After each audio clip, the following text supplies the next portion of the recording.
വിനയാന്വിതനാകണം. നമ്മൾ വലിയവരാണെന്ന് തോന്നാൻ പാടില്ല. പല ആളുകൾക്കുമുണ്ട് അല്പസ്വല്പം വിവരമുണ്ടാകുമ്പോൾ ഒത്തിരി കൊള്ളാമെന്ന് തോന്നുക, അല്പസ്വല്പം ദിക്ർ ചൊല്ലുമ്പോഴേക്ക് ഒരു വിധമായിട്ടുണ്ടെന്ന് തോന്നുക, അല്പത്തപ്പം നിസ്കരിക്കുകയും നല്ല നിലക്ക് നടക്കുകയും ചെയ്യുമ്പോഴേക്ക് കൊള്ളാമെന്ന് തോന്നുക.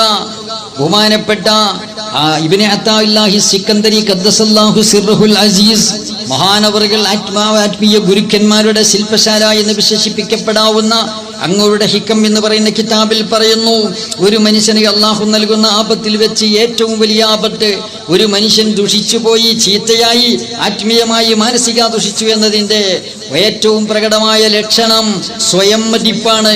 സ്വന്തം മതിപ്പ് ഞാൻ ഒത്തിരി തിരക്കേടില്ല എന്ന് തോന്നുക ഒരിക്കലും തോന്നിപ്പോകാൻ പാടില്ല.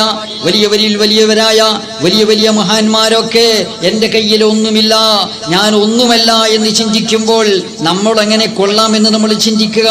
നമുക്കെന്ത് വിവരമാണുള്ളത് പ്രിയമുള്ള സഹോദരന്മാരെ?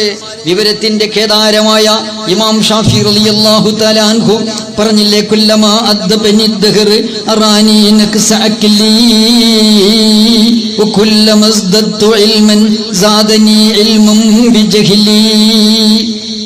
കാലം എനിക്ക് അതപ്പ് പഠിപ്പിക്കുമ്പോഴെല്ലാം, എനിക്ക് വയസ്സ് കൂടി വരുമ്പോഴെല്ലാം എനിക്ക് ബുദ്ധി കുറവാണെന്ന് തോന്നി. വയസ്സ് കൂടുന്തോറും എനിക്ക് ബുദ്ധി കുറവാണെന്ന് ബോധ്യപ്പെട്ടു തുടങ്ങി.